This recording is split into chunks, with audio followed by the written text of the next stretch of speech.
সম্মানিত viewers, honourable teachers, সবাইকে আজকের টিউটোরিয়াল থেকে ওয়েলকাম।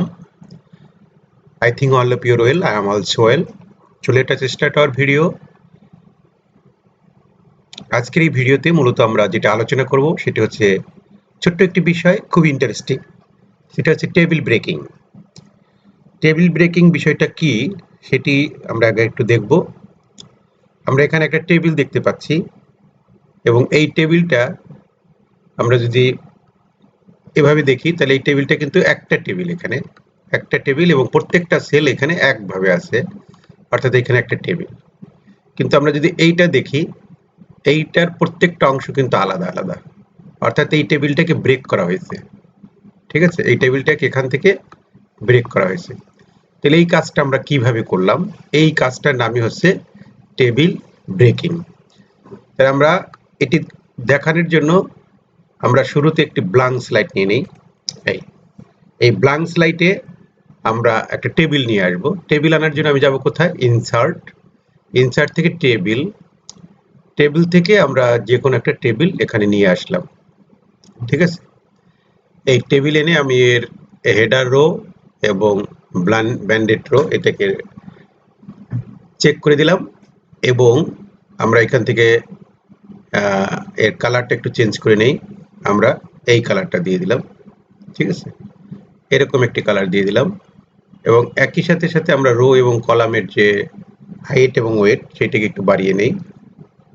হ্যাঁ, এটাকে আমরা বাড়িয়ে নিলাম। এই হচ্ছে আমাদের এই টেবিলটা। এখন এই টেবিলটা একটা টেবিল আছে, অর্থাৎ এর প্রত্যেকটা রো এবং কলাম মিলে এখানে একটা টেবিল।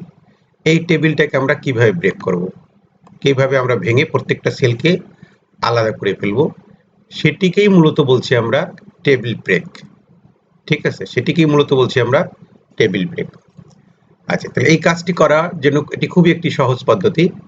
আমাদের এইটি করার জন্য মূলত প্রথম আমাকে যেটা করতে হবে, এই টেবিলের উপরে আমাদেরকে রাইট অপশনে ক্লিক করতে হবে। রাইট অপশনে ক্লিক করে এটাকে কাট করে দিতে হবে এখান থেকে। এবার এভাবে টেবিলটা এখান থেকে চলে যাবে। এরপরে আমরা যাব আমাদের হোম ট্যাবের অধীনে পেস্ট থেকে আমরা যাব স্পেশাল, পেস্ট স্পেশাল যেটা রয়েছে, অর্থাৎ এটায় যাব এবং এটায় গিয়ে পিকচার এনহান্সড মেটা ফাইল, এই পিকচার এনহান্স মেটা ফাইল এটা আমরা ক্লিক করব। অর্থাৎ তখন এটা মেটা ক্লিক করে এটাকে সিলেক্ট করে আমরা ওকে দিয়ে দেব। ওকে দিয়ে দিলে আমার ওই স্লাইডটা কিন্তু আবার এখানে, ওই টেবিলটা আবার এখানে আবার আসবে। ঠিক এই অবস্থায় আমরা কিবোর্ড থেকে কন্ট্রোল শিফট এবং জি, কন্ট্রোল শিফট এবং জি একসাথে চেপে ধরব। কি করব আমরা? কন্ট্রোল সি এবং জি একসাথে আমরা চেপে ধরবো। এটাকে সিলেক্ট করে কন্ট্রোল শিফট এবং জি একসাথে চেপে ধরবো। একসাথে চেপে দিলে মানে প্রেস করলে আমাদের এখানে একটা ডায়লগ বক্সের মতো আসবে। This is an important protect picture, not a group.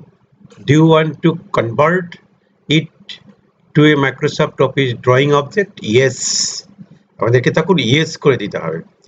Yes করে দিলে এটা ইয়েস করে দেব এবং দেন শিফট, কন্ট্রোল শিফট এবং জি চেপে এটাকে গ্রুপ করে ফেললাম। আমরা এটাকে গ্রুপ করে দিলাম, মানে আনগ্রুপ করে ফেললাম। আনগ্রুপ করে এটা এখন ফাঁকা জায়গায় আমরা ক্লিক করলাম। ক্লিক করলেই আমার এই প্রত্যেকটা সেল কিন্তু আলাদা হয়ে গেছে। এই একটা বা এখান থেকে এটা আলাদা হয়ে গেছে, এখান থেকে এটা আলাদা হয়ে গেছে। এখন টেবিল এই ব্রেক করে আমাদের লাভ কি? মানে টেবিল ব্রেক আমরা কেন করব? টেবিল ব্রেক করব আমরা এই কারণেই, আমরা যদি আরেকটু এখন অ্যানিমেশন দিয়ে ব্যাপারটা বুঝাই, হ্যাঁ, তাহলে আমরা বুঝতে পারবো। আমরা এই কয়েকটা সেলকে সিলেক্ট করে এখান থেকে আমরা আর একটা কালার দিয়ে নেব। ঠিক আছে, এখান থেকে আমরা আর একটা কালার করে নেব। কালার জন্য আমরা শেপ ফিলে যাব, শেপ ফিল থেকে এই কালার দিয়ে নিলাম। ঠিক একইভাবে আমরা এই কয়েকটাকে ধরে আরেকটা কালার দিয়ে নিই এবং এরপরে আমরা যাব অ্যানিমেশন পার্টে। ঠিক আছে, অ্যানিমেশন পার্টে গেলে আমরা বিষয়টা ভালো করে বুঝতে পারবো। অর্থাৎ যে জায়গাগুলোতে আমি অ্যানিমেশন দেবো আমার সেই অংশটা কিন্তু আলাদা হয়ে আসবে। এখন আমরা ধরি আমাদের এই টেবিল থেকে আমি এটা প্রথম, দ্বিতীয়, তৃতীয় এবং এটা এই কয়েকটাকে আমি একসাথে অ্যানিমেশন দেবো। তাহলে এই কয়েকটা আমরা এইটা সিলেক্ট করলাম, সিলেক্ট করে আমরা অ্যানিমেশনে চলে গেলাম। অ্যানিমেশনে চলে গিয়ে এখানে আমরা যে কোনো একটা অ্যানিমেশন এখান থেকে দিয়ে নিলাম। এরপরে এটাকে আমরা যদি ফ্রম লেফট দেই তাহলে লেফট থেকে আসলো এবং দেন এইটাকে আমরা আবার এটাকে আমরা এক্সিট করে দেব। ঠিক আছে, আমরা এমফাসিস করে আনবো এবং ফ্লাই আউট করে দেব। ঠিক আছে, তাহলে ফ্লাই আউটটা কোন দিকে হবে? ফ্লাই আউটটা হবে এখান থেকে ওই দিকে চলে যাবে। তাহলে এই কাজটাকে একটু সুন্দর করে যদি আমরা এখন স্লাইড শোতে গিয়ে দেখি, তাহলে প্রথমে আমার এই যে আলাদা করে যে ঘরগুলো, এই ঘরগুলোকে আমরা অ্যানিমেট করেছি। এখন আবার এই ঘরগুলো আসলো এবং এখান থেকে আবার সে চলে গেল। অথবা আমরা এখানে ছিল, আমরা যদি এখান থেকে এন্ট্রান্স অ্যানিমেশন যে আসলো যেটা আমার, সেগুলোকে আমরা যদি অফ করে দেই, ঠিক আছে, আমরা এন্ট্রান্স অ্যানিমেশন যেটা আমাদের আসলো সেইটাকে আমরা রিমুভ করে দিলাম। রিমুভ করে দিলে এখন শুধু আমার রয়েছে কি, এখন শুধু আমরা যদি স্লাইড শোতে যাই তাহলে প্রথমে আমার এইগুলো আসলো, মানে এখানে সব ঘরগুলো আছে। এখান থেকে আমরা কয়েকটা ঘরকে আমরা এক্সিট করে দেব। তাহলে সেটার জন্য আমরা কি করব, ক্লিক করব এবং একই সাথে সাথে আমার ঘরগুলো চলে গেল।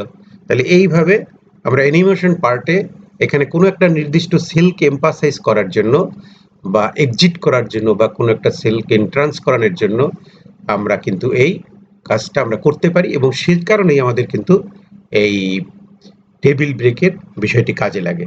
আশা করছি পুরো টিউটোরিয়ালে আপনারা টেবিল ব্রেকিং এর বিষয়টি ক্লিয়ার করে ধারণা পেয়েছেন এবং অ্যানিমেশনে কিভাবে আমরা এটিকে কাজে লাগাতে পারি সেই বিষয়গুলো আপনারা ধারণা পেয়েছেন। দেখা হচ্ছে পরের কোনো টিউটোরিয়ালে, সে পর্যন্ত যথারীতি সবার জন্য শুভকামনা।